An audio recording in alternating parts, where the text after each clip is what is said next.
Radio Educación presenta Diabetes y yo. Sondeos, reportajes, tips, cápsulas de salud y mucho más. Propuestas para lograr una mejor calidad de vida. Diabetes y yo.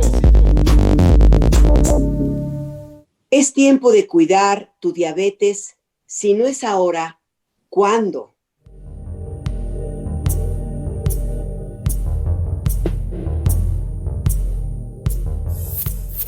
Bienvenidas, bienvenidos, amigas, amigos de Radio Educación. Estamos nuevamente con ustedes en este programa Diabetes y yo, propuestas que puedan mejorar nuestra calidad de vida, siempre con un tema fundamental para todas y para todos. Les saludamos Gisela Ayala. Gisela, ¿qué tal? Y María Eugenia Pulido, su servidora. Estamos a punto de conmemorar el Día Mundial de la Diabetes y en esta ocasión vamos a revisar los elementos de un tratamiento adecuado que no solamente pone atención de los niveles de azúcar en la sangre. Hay que siempre estar presentes de que hay otros elementos que también tenemos que cuidar si padecemos y vivimos con esta condición que es la diabetes mellitus. Pero como siempre, tenemos una pequeña introducción de nuestro tema y presentaremos el día de hoy a nuestro invitado. Acompáñenos.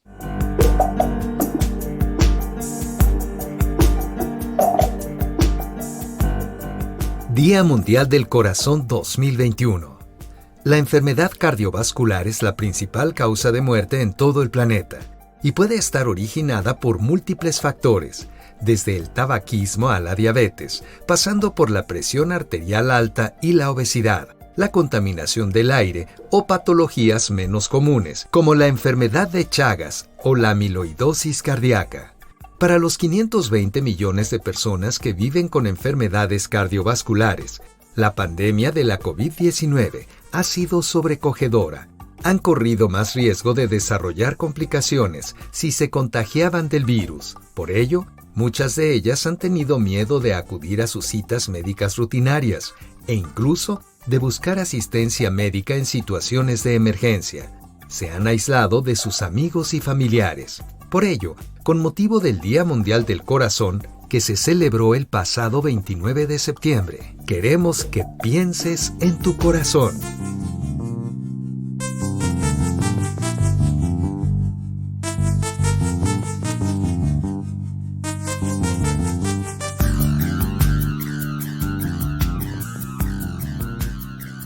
Muchas gracias por estar nuevamente con nosotros en este programa Diabetes y yo. Gisela, ¿qué tal? Buenas tardes, ¿cómo estás? Muy bien, Maru, muchísimas gracias. Pues sí, este domingo es 14 de noviembre y es Día Mundial de la Diabetes, una fecha que para muchos no se festeja, pero sí es una gran oportunidad de elevar la conciencia en torno a esta condición que, como ya estamos por saber, el número de personas con diabetes en el mundo se ha incrementado dramáticamente. Entonces sí es muy importante que hoy aprovechemos la oportunidad de tener un súper especialista en entrevista para hablar de diabetes y lo que tú decías muy bien, Maru, hace un momento, no solamente hay que cuidar cuando vivimos con la condición, los niveles de azúcar o glucosa en sangre, sino hay otros elementos muy importantes y hoy el especialista nos va a hablar al respecto. ¿Qué te parece si presentas a nuestro invitado? Como siempre, son doctores muy calificados que nos hacen entender más esta condición de la diabetes. Por favor, ¿quién es nuestro invitado el día de hoy? Muchas gracias, Maru. Fíjate que me da muchísimo gusto presentar al doctor Abel Alberto Pavía López. El doctor Pavía es médico cirujano por la UNAM y tiene especialidades en medicina interna y en cardiología intervencionista. Ha tenido a su cargo las jefaturas del Departamento de Hemodinámica del Hospital Juárez, de Cardiología Intervencionista del Hospital General. También ha estado en el Centro Hospitalario Durango y actualmente es cardiólogo clínico en el Centro Médico ABC de esta Ciudad de México. Doctor, un gusto tenerte por acá. Bienvenido. Al contrario, muchísimas gracias por la invitación. Muchas gracias, doctor. Bueno, pues va la primera pregunta. ¿Qué le parece? Decíamos al inicio que no solamente hay que cuidar los niveles de azúcar en la sangre si vivimos con esta condición, sino que si vivimos con diabetes, hay otras cosas, otros elementos que debemos de cuidar. ¿Nos puede decir cuáles son, doctor, por favor? Muchas gracias por la pregunta. El estudio más importante del mundo en diabetes fue elaborado en el Reino Unido y es un estudio que por su acrónimo recibe el nombre de UKPDS.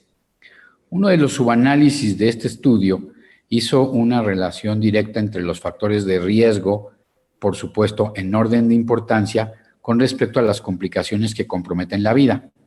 Y resultó que el primer lugar fue el colesterol malo o LDL, después fueron los niveles bajos del colesterol bueno, que es el HDL, y después vino la hemoglobina glicada y en cuarto lugar las cifras de presión arterial. Son los 4 factores más importantes que pueden de alguna manera predecir alguna complicación que comprometa la vida.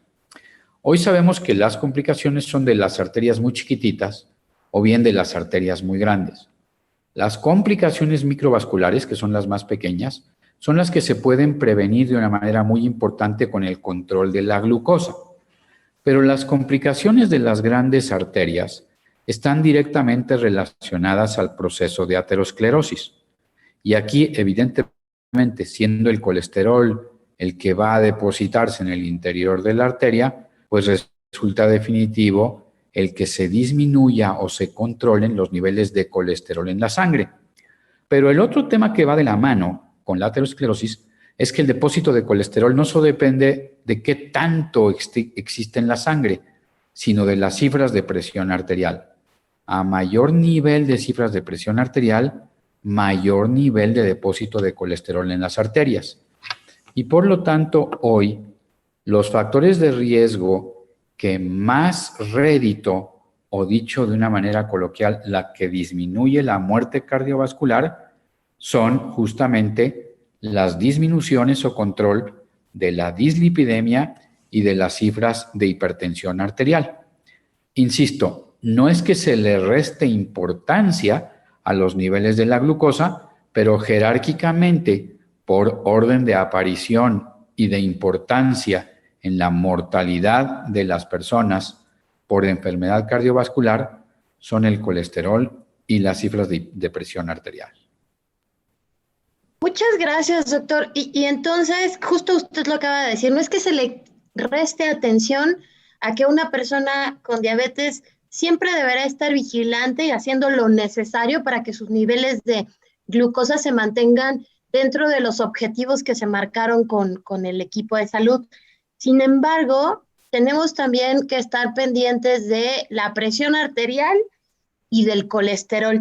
En ese sentido, doctor, a mí me gustaría mucho preguntarle, ¿por qué? ¿Cuál es esta relación que de acuerdo con el estudio del cual nos estaba hablando, que se vio como un manejo adecuado te ayudaba a mantener una vida pues más saludable y la expectativa de vida se incrementaba, es decir, no te morías no quitabas calidad de vida y años a tu existencia? ¿Por qué exactamente es que la diabetes tiene que ver o afecta la presión arterial y cómo es que el colesterol también? ¿Cómo pasa esta relación entre los 3 elementos, glucosa, presión arterial y grasas o colesterol en sangre? Voy a empezar con la parte de presión alta, porque por un lado es más sencillo y me va a permitir de alguna manera entrar a la parte del colesterol. Estamos acostumbrados entre los propios médicos, y no se liga a la población en general, a pensar que la presión arterial en el diabético es la misma que la hipertensión esencial o la hipertensión en el adulto. Y ahí hay una situación donde no hay una congruencia desde el punto de vista fisiopatológico y el entendimiento de la enfermedad. Por eso es que la pregunta es tan importante. La resistencia a la insulina, que es una de las características primordiales en la diabetes, se caracteriza porque en una pequeña parte del riñón, específicamente en un sitio llamado túbulo contorneado proximal, hay aumento de la retención de sodio, es decir, se capta más sodio. El sodio es un metal que es necesario para la vida. Capturarse y al meterse hacia la sangre en mayor presión, trae como consecuencia que por efecto osmótico aumenta también la absorción de agua dentro del espacio vascular como parte del mismo proceso. Y al aumentar el volumen circulante, pues evidentemente la presión arterial va a aumentar. Yo lo explico de una manera muy coloquial también. Cuando tú te vas de viaje, la maleta va medio vacía y cuando regresas ya compraste tanto que a lo mejor no la puedes cerrar. Eso implica que la presión dentro de la maleta aumentó. Aquí es exactamente lo mismo. Si tú tienes más volumen de agua en un espacio que está diseñado para tener un específico contenedor, si aumentas el contenido, la presión va a aumentar. Ahora bien, hay otro problema grave en el diabético con respecto a la glucosa. Los productos de la oxidación de la glucosa se meten directamente a las arterias y destruyen las capas elásticas de la propia arteria. Y eso hace que el vaso sanguíneo se vuelva muy rígido. Y al volverse muy rígido, produce un efecto sobre la velocidad de la onda de pulso que afecta directamente a la circulación del cerebro. Y es por eso que una de las grandes complicaciones es la enfermedad vascular cerebral y o el infarto o embolia, que no es realmente una embolia como la mayoría de la gente la conoce, sino un infarto cerebral. Ahora bien, a nivel de colesterol, se suscita otra alteración que es quizá mucho más importante, aunque no es tan fácil de explicar con la parte de por qué se eleva la presión en el diabético. Resulta que el colesterol malo tiene dos tamaños. Uno es muy grande y poco denso, y otro es más pequeño y muy denso. Bueno, pues resulta que cuando se produce el pequeñito y el denso, se necesita transportar en la sangre a través de una proteína. Si yo tengo un colesterol grande, voy a necesitar menos proteínas porque los vehículos, al ser más grande, cargan mayor número de moléculas. No es lo mismo tener un camioncito para 20 personas o tener un camión de 100 para transportarlos. Entonces, si yo tengo una camionetita chiquita, voy a necesitar más vehículos. Y si tengo más fracción proteínica para diluir, porque el colesterol en sangre no se puede diluir, no es soluble, se necesitan estos camioncitos o estas proteínas. Si yo tengo mayor número de proteínas, el depósito de colesterol es mayor. Entonces, el tamaño de las moléculas de colesterol que se producen en la diabetes es pequeño y denso. Esta manifestación entre pequeño y grande se conoce como fenotipo. El fenotipo no es más que la expresión de los genes. Entonces, el fenotipo de la proporción de colesterol que se transporta en sangre es pequeño y denso. Y por definición, el pequeño y denso se acumula mucho más dentro de las arterias. Y por eso es que se pueden obstruir más rápido la arteria.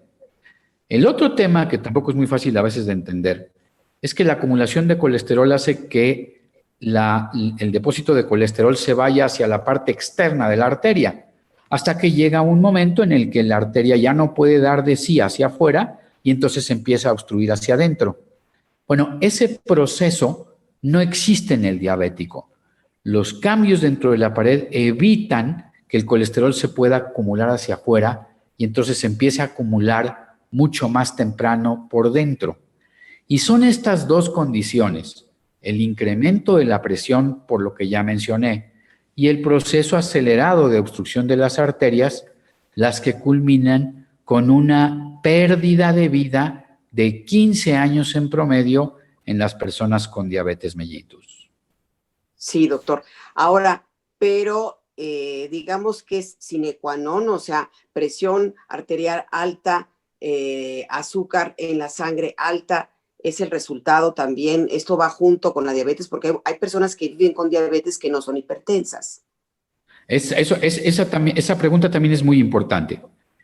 Así como el fenotipo puede variar, no es obligado, porque hay mecanismos de defensa del propio organismo que los diabéticos, por definición, vayan a ser todos hipertensos. Aunque aquí hay otro agregado. La presión arterial se regula en el riñón, y cuando el riñón se daña, por definición, todos van a ser hipertensos. Entonces, hay dos etapas. Una etapa en la que puede no haber hipertensión si no hay daño vascular, pero va a haber otra en la que puede haber daño sin alteración en el riñón, que se puede ir complicando, y al final del día, las dos razones de por qué aumenta la presión se ven de manera simultánea. Y entonces la nefropatía agregada al fenotipo en esa persona hacen que los niveles de hipertensión sean mucho mayor. Y queda muy claro y es evidente que entre mayor sean los niveles de presión arterial, mayor sean los niveles de glucosa y mayor los niveles de colesterol, el pronóstico evidentemente es más sombrío y por lo tanto habrá que cuidar los tres. Muchas gracias, doctor Pavía. Y en este sentido, el Día Mundial de la Diabetes de este 2021 tiene como tema el tratamiento, el cuidado, el tratamiento adecuado para las personas con diabetes y dice, si no es ahora, ¿cuándo? Entonces, eso nos parece muy pertinente que usted como líder de cardiólogos nos esté hablando de este tema y sobre todo en que las personas que nos están escuchando y las familias podamos tener la conciencia de que vivir con diabetes te hace también necesario que vigiles tus niveles de glucosa, como sabemos con el automonitoreo, pero también las revisiones de presión arterial y también, como usted bien nos acaba de señalar, el colesterol en sangre. Mi siguiente pregunta es, ¿cada cuándo una persona que ha recibido un diagnóstico de diabetes debería medirse la presión arterial? Si la persona es normotensa, por lo menos debe de llevar una bitácora por semana. Y los niveles de colesterol deberían medirse por lo menos cada 6 meses. Pero el mensaje que me gustaría dejar de acuerdo a tu pregunta, que también es muy importante, es enfocarla desde el punto de vista de ¿qué me pasa si me cuido? Bueno, pues resulta que en Suecia se hizo un registro y curiosamente el paciente diabético vivió más que la población en general. Y la razón es muy sencilla, porque el que se siente sano no se cuidó ni de la presión, ni del colesterol, ni de su glucosa, ni dejó de fumar. El diabético en este país, cuando decidió cuidarse y hacer un automonitoreo y toma de medicinas para bajar la presión arterial, para mantener su colesterol en objetivo terapéutico, para mantener su glucosa dentro de límites normales, cuando bajó de peso y dejó de fumar, entonces el control integral dejó como un único factor de riesgo algo que es imposible quitar, que es la edad. Pero en comparación con los demás, insisto, las personas vivieron más que los no diabéticos. Así es que es una oportunidad. Gracias, doctor Pavía. Pues vamos a nuestro siguiente segmento, Gisela, doctor, donde vamos a escuchar consejos muy pertinentes para nuestra salud y retomaremos esta plática. Gracias. Gracias a ustedes. Consejos de salud para una mejor calidad de vida.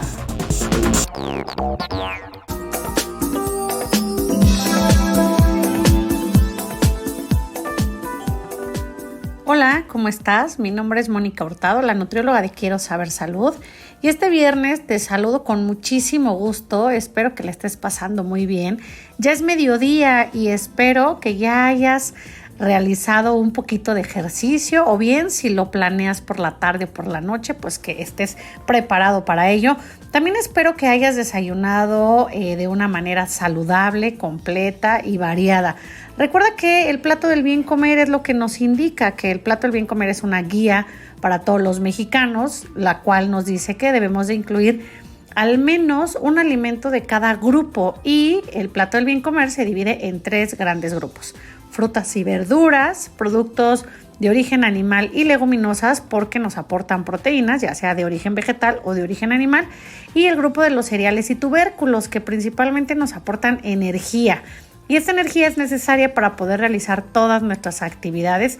Y bueno, pues también nos aportan hidratos de carbono, que pueden ser simples o pueden ser complejos. Tiene que haber un equilibrio entre estos hidratos de carbono o carbohidratos. Entonces, por eso es la necesidad de que en el desayuno incluyamos un alimento de cada uno de estos grupos. Recuerda que venimos de un ayuno prolongado, que es de unas 5 o 7 horas del sueño, del descanso, y necesitamos recuperar esa energía, y también la necesitamos para poder realizar todas nuestras actividades cotidianas. Recordemos que la alimentación o alimentarte sanamente es uno de los 7 hábitos que conforman el buen control de la diabetes. Y de esto vamos a hablar y vamos a tener un evento el domingo 14 de noviembre en el Universum, en el museo que se encuentra aquí en Ciudad Universitaria. Estará presente la Federación Mexicana de Diabetes, estaremos presentes nosotros en Quiero Saber Salud, y bueno, pues hablaremos de la importancia que tienen estos 7 hábitos, la alimentación y la actividad física. Recordemos que la actividad física y el ejercicio es uno de los mejores medicamentos para controlar o para prevenir o para disminuir el riesgo de cualquier condición, llámese diabetes tipo 2, hipertensión, obesidad, y bueno, pues nos ayuda a mantenernos saludables. Además, en este evento del 14 de noviembre tendremos pruebas de glucosa capilar gratuitas, así es que yo te invito que desde ya te vayas a nuestras redes sociales, Quiero Saber Salud, búscanos en Facebook, Twitter e Instagram, o también te puedes ir a las redes sociales de Universum y ahí vas a encontrar toda la información. Si quieres asistir, es importante que leas todas las indicaciones porque es cupo limitado. Recordemos que aún estamos pues terminando esta pandemia, esperemos, y necesitamos seguir cuidándonos. El acceso pues va a ser por cupo limitado. Y recuerda que necesitas llevar tu cubrebocas, tu alcohol gel para poder ingresar a Universum y también ingresar a estas actividades que te estoy comentando. No olvides que la alimentación es todos los días, la alimentación saludable, y el ejercicio también. Así es que bueno, pues estamos a buen tiempo para tomar buenas decisiones responsables y también decisiones que nos hagan tener una vida más saludable. Yo me despido, soy Mónica Hurtado, la nutrióloga de Quiero Saber Salud, y espero verte este 14 de noviembre en el Universum a partir de las 10 de la mañana. Busca la información en nuestras redes sociales y recuerda que yo te quiero ver bien. Nos vemos pronto.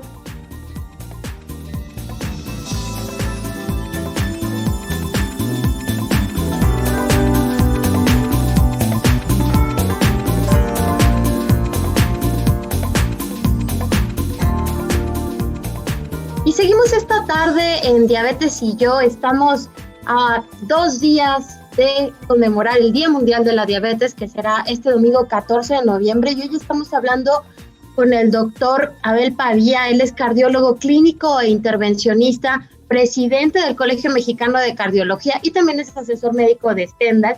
Y pues estamos hablando de cómo se relaciona, y el doctor cerraba muy bien el primer bloque con ese tema. ¿Cuáles son las ventajas, los beneficios para una persona que ya ha recibido el diagnóstico de diabetes, de conocer también sus cifras de presión arterial y sus cifras de colesterol en sangre? Entonces, doctor, siguiendo con los ejemplos muy claros, como este ejemplo de la maleta y de los carritos que son los encargados de transportar el colesterol en la sangre, a mí me gustaría preguntarle algo que hemos escrito, que hemos visto mucho en redes sociales de este programa. Hay una relación clara cuando tienes una elevación muy grande de tus niveles de glucosa o azúcar en sangre, ¿hay una relación directa con la elevación de tu presión arterial o viceversa? Es decir, si te sube mucho la glucosa, ¿te va a subir mucho la presión arterial o viceversa? ¿Esto es así? La pregunta también es muy importante, pero lo que tiene relación directa con la elevación de la glucosa, la elevación de la presión arterial y los niveles elevados de colesterol es el índice de masa corporal. Quiere decir que si uno conociera, de acuerdo a su peso y a estatura, cuál es el índice que le corresponde, entonces pudiese de alguna manera tener una explicación directa de su riesgo cardiovascular.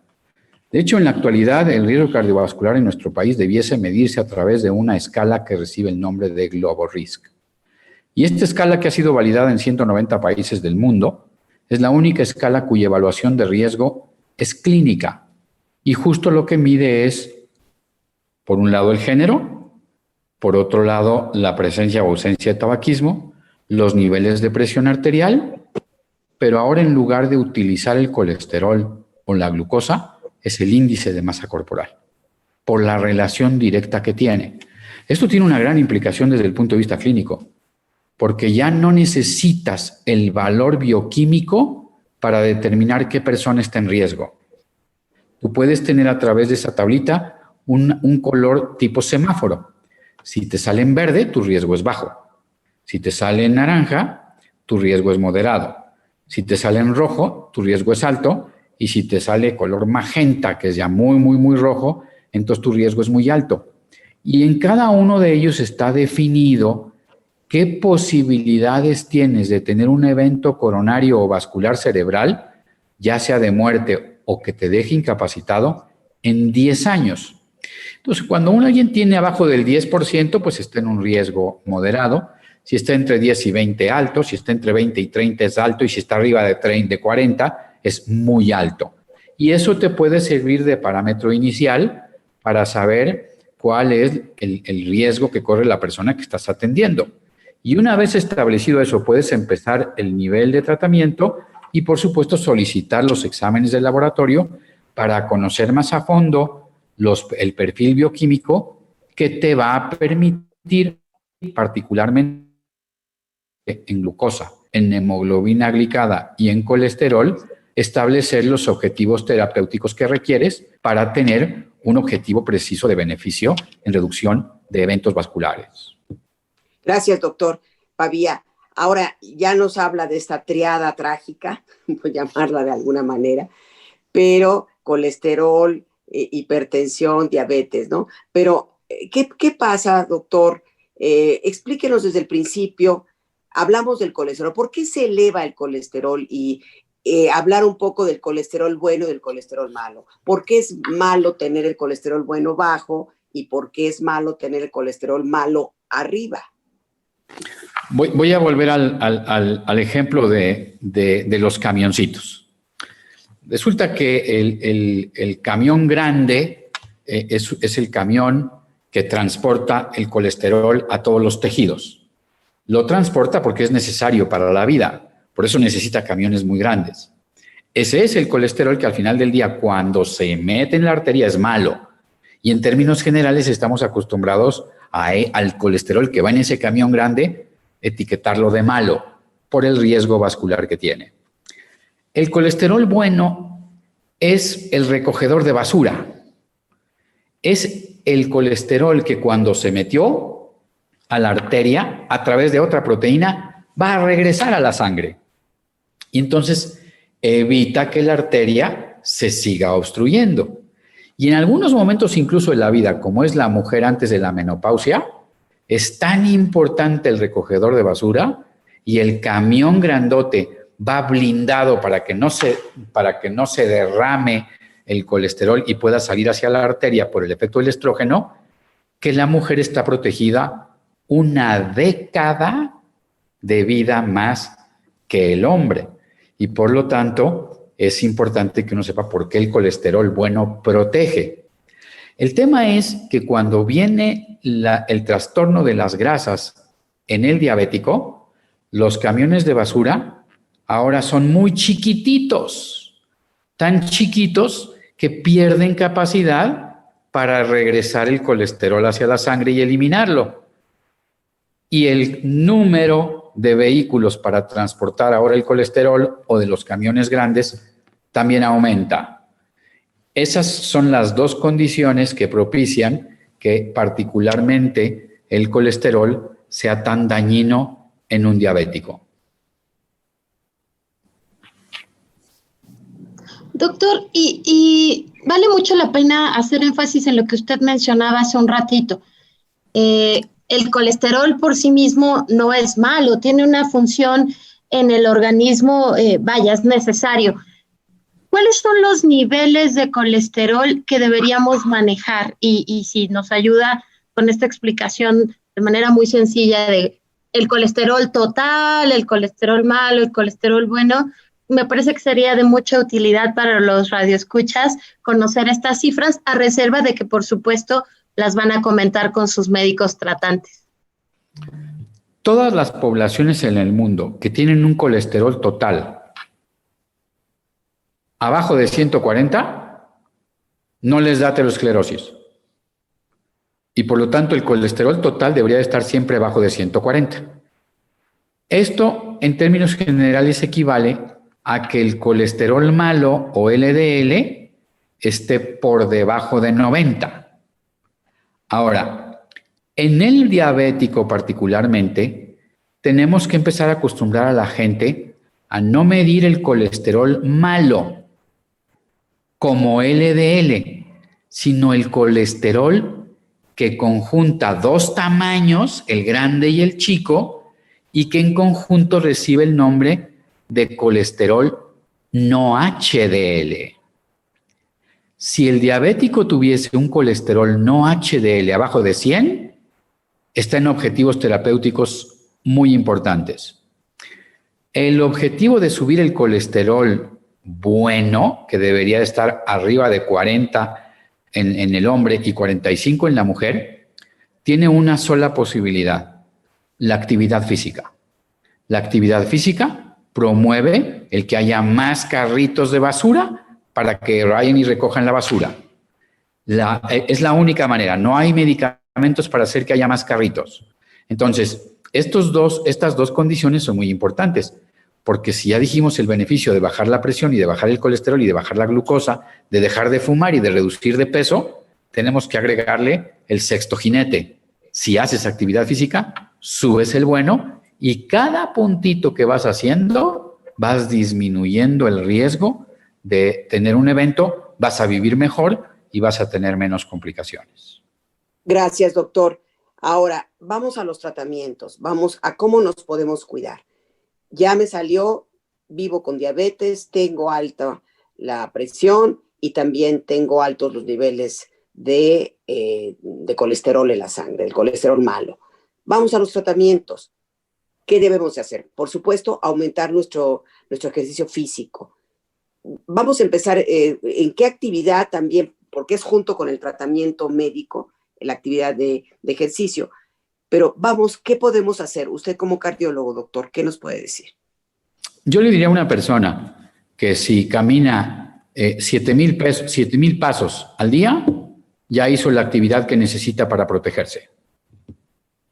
A algunos les tomará 30 minutos y a otros les tomará 40 o 45.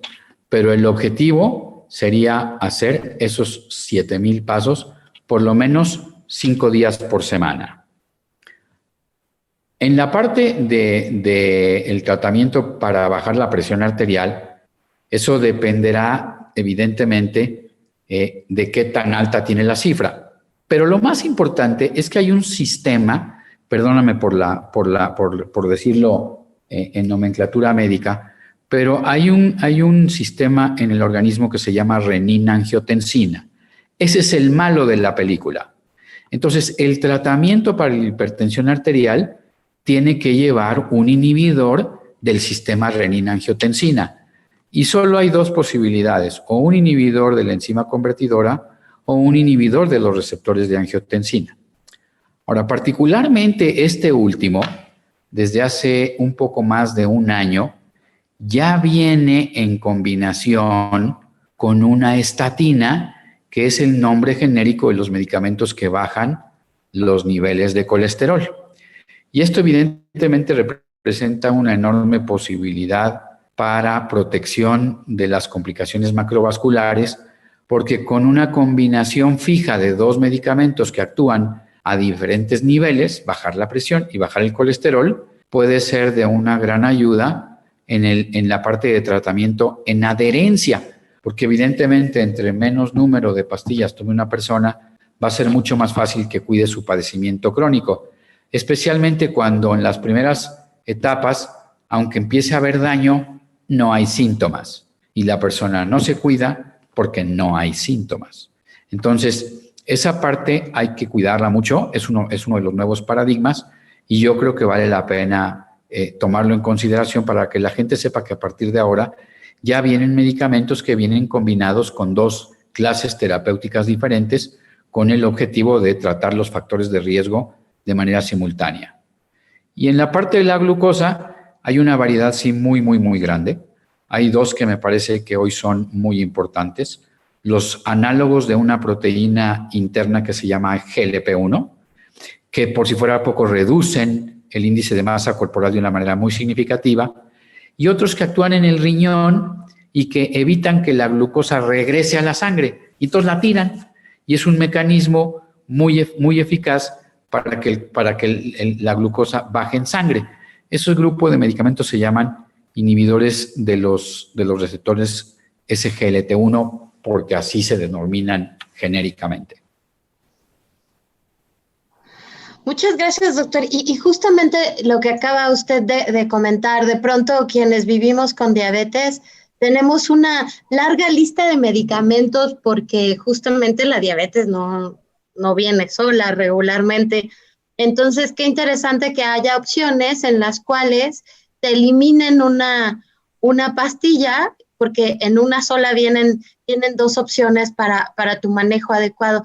Doctor, y me gustaría regresarme un poco. Hace un momento usted mencionó el índice de masa corporal y es también uno de los hábitos, comportamientos que las personas con diabetes debemos seguir, porque el peso saludable te ayuda a tener un mejor control de tu diabetes, hace que tu propio páncreas, cuando ya vives con diabetes tipo 2, secrete una cantidad suficiente de insulina para tu cuerpo. Pero qué importante lo que nos acaba de decir respecto a la relación del peso y los niveles de presión arterial y el colesterol. En este sentido, doctor, ¿podría abundar un poco más sobre este índice de masa corporal y sobre todo, porque muchas veces nosotros no vemos el sobrepeso o la obesidad como un problema, lo vemos como una característica, sin embargo, en algún momento sí se convierte en un problema antes del desarrollo de diabetes y durante nuestra vida con esta condición? Yo creo que ese comentario también es muy importante. México fue de los primeros países, quiero decirte, a nivel mundial, que empezó a hablar de la importancia del diámetro abdominal.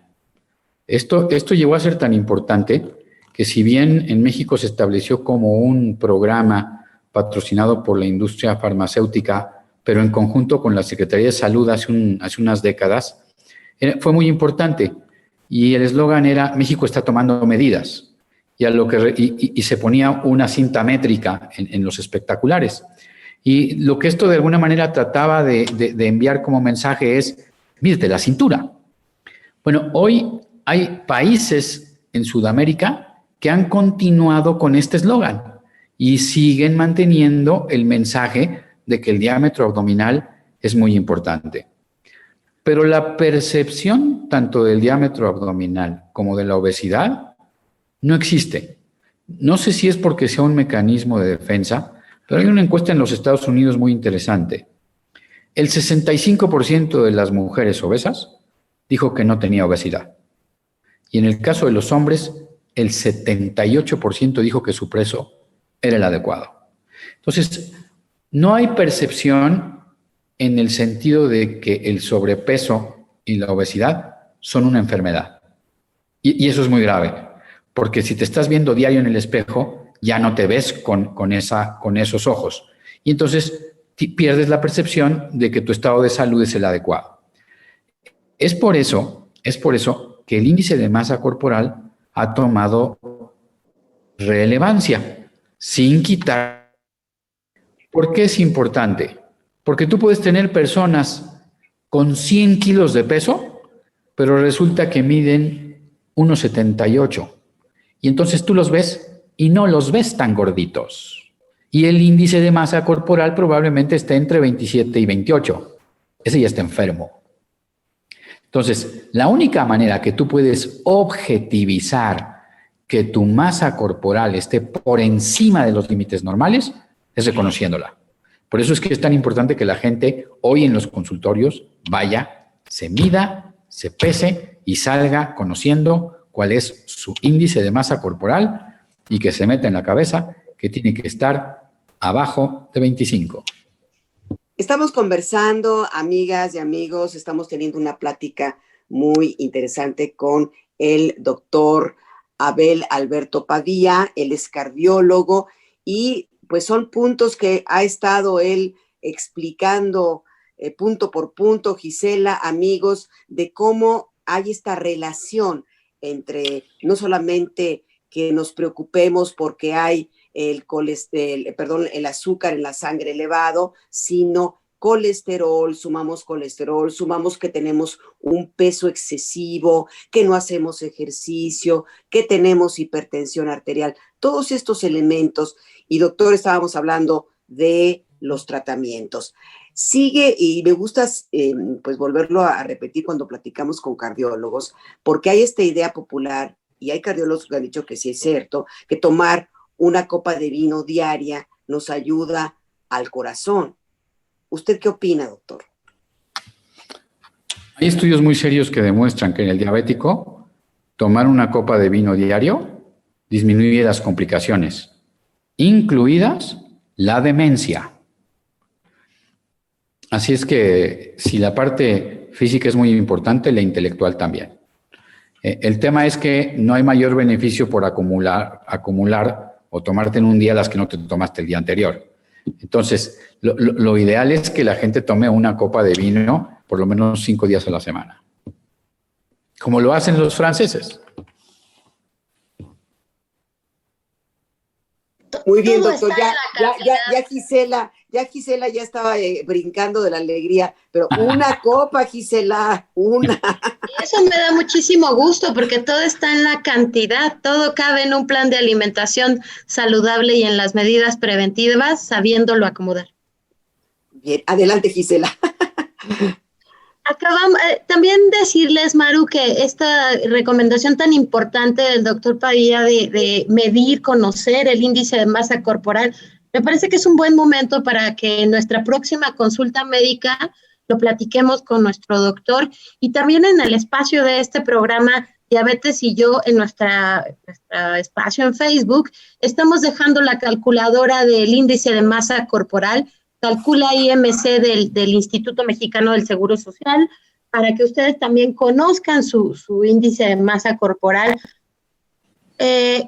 ¿Cuándo deberíamos preocuparnos, doctor Pavía? Vamos a la calculadora y sale mi índice de masa corporal en 23, salió el mío. ¿Debo preocuparme? No, tu preocupación es mantenerlo. ¿Y de números a partir de 25 es cuando empieza a incrementar el riesgo? Ahí empieza a incrementar el riesgo y, por supuesto, después de 28 se eleva exponencialmente. Entonces, esa es la diferencia entre el sobrepeso y la obesidad. Pero idealmente, cuando ya empezaste a tener mayor de 25, 26, 26 y medio, bueno, pues sí es importante no llegar al 27 o más, porque ya diste el paso del sobrepeso a la obesidad y es cuando empieza a haber ya pérdida de años vida. Muy bien, doctor. Y bueno, no me gustaría que se agotara el tiempo antes también de preguntarte, Gisela, ¿qué se tiene planeado para, bueno, primero, ¿cuándo es esa conmemoración del Día Mundial de la Diabetes? Que lo sepamos. Y a lo mejor online o no podemos ir al centro de la ciudad como en otras ocasiones, pero ¿cómo se va a celebrar, por decirlo de alguna manera? Gis. A reserva de lo que el doctor Pavía nos comente, yo creo que siempre el 14 de noviembre es un muy buen día para conocer si tenemos riesgo de diabetes, pues aprovechar e ir al médico. Del lado de la Federación Mexicana de Diabetes vamos a tener este lunes 15 de noviembre, que es un día feriado. Yo los invitaría a que aprovechen. Vamos a tener un foro donde se va a hablar de todas las actividades que tú como persona con diabetes debes conocer, la medición de glucosa, alimentación saludable, pero también de los factores emocionales. Y el doctor hace ratito mencionaba lo difícil que de pronto resulta para una persona con una condición crónica apegarse al tratamiento, tomarse la pastilla todos los días, medirse, cuidar tu alimentación, hacer ejercicio, ir al médico, hacerte análisis, o sea, toda esta serie de actividades, cómo puedes ir aceptando tu condición y haciendo que tu rutina contemple estos 7,000 pasos que recomendaba el doctor Pavía, y porque al final del día hay una enorme cantidad de medicamentos hoy, pero tenemos que aprender a vivir bien con ellos, tenemos que aprender a usarlos bien para que ellos vayan en nuestro favor, perdón. Y ahí, doctor, yo quisiera preguntarle, estos tratamientos de los cuales usted nos hablaba hace un momento, que hay una combinación de pastilla para el manejo adecuado de hipertensión y también para colesterol, ¿estos medicamentos ya están disponibles también en instituciones públicas de salud o actualmente solo tenemos acceso a ellos en medicina privada? Hasta donde tengo entendido, esta última combinación está disponible solo para el mercado privado, porque los registros en el sistema de salud llevan un poco más de tiempo, tienen que ser sometidos. Para obtener la clave, hay reuniones con un determinado comité y bueno, esto lleva un poquito de tiempo. Pero es una reflexión muy importante porque al final del día es más barato prevenir que tratar una complicación. Así es que deberían de este tipo de medicamentos que son muy útiles por el enorme beneficio, tener una aprobación temporal mucho más rápido. Doctor, muchas gracias. ¿Cómo podemos localizarlo? ¿Cómo podemos contactarlo, doctor? Y a manera de conclusión también, ¿qué nos puede decir? Bueno, yo creo que las actividades como la del Día Mundial de la Diabetes son muy importantes porque al final del día cumplen como cometido la promoción de la salud, la educación y la concientización. El hecho de que las personas ni siquiera conozcan a veces cuáles son sus niveles de glucosa y de colesterol, pues los pone en una situación un poquito difícil, sobre todo si tienen arriba de 40 años, porque deberíamos de saber nuestros niveles desde etapas mucho más tempranas. Ahí me tienen a sus órdenes en el Centro Médico ABC, en la Torre Mackenzie, en el consultorio 116, y mi teléfono es el 55 25 63 71 35. Lo que necesite el auditorio. Muchas gracias, doctor. Felicitarlas porque la verdad es que el programa es muy, muy bueno, es muy bonito, pero sobre todo tiene pues un objetivo social que me parece que es, bueno, muy importante y trascendente en este país. Doctor, pues muchas gracias y ojalá que esté de nueva cuenta, que Gisela lo invite para otro de nuestros programas y estar cerca de sus comentarios. Doctor, muchas gracias. Con todo gusto. Muchas gracias a ustedes. Buenas tardes. Pues ha sido un gusto tener en este programa al doctor Pavía. El doctor, como ustedes ya escucharon a lo largo de este programa, el doctor es cardiólogo clínico e intervencionista, presidente del Colegio Mexiquense de Cardiología y también es asesor médico del laboratorio Stendhal. Damos nuestro agradecimiento al doctor Abel Alberto Pavía López por estar esta tarde con nosotros y como bien dice Maru, agradecemos sus comentarios y esperamos tenerlo pronto en este programa nuevamente. Muchas gracias por la invitación. Pues Gisela, nos vamos y vamos a estar con otro tema muy interesante la próxima semana. Agradecemos a todas y a todos que siempre estén muy pendientes de nuestro programa. Sí, ¿quieres agregar algo? Decirles que para la invitación a que hice para el foro del Día Mundial de la Diabetes, que va a ser el 15 de noviembre a las 4 de la tarde, súper fácil, taller virtual, es decir, a través de la computadora. Lo van a poder ver también en Facebook o en la liga que se les va a mandar. Entren a la Federación Mexicana de Diabetes y ahí luego van a ver las invitaciones. Foro, tenemos talleres de alimentación, talleres de insulina, de automonitoreo.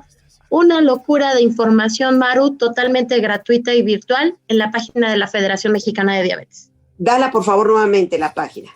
www.fmdiabetes.org, capacitación virtual y gratuita. Vamos a crear conciencia en torno al Día Mundial de la Diabetes.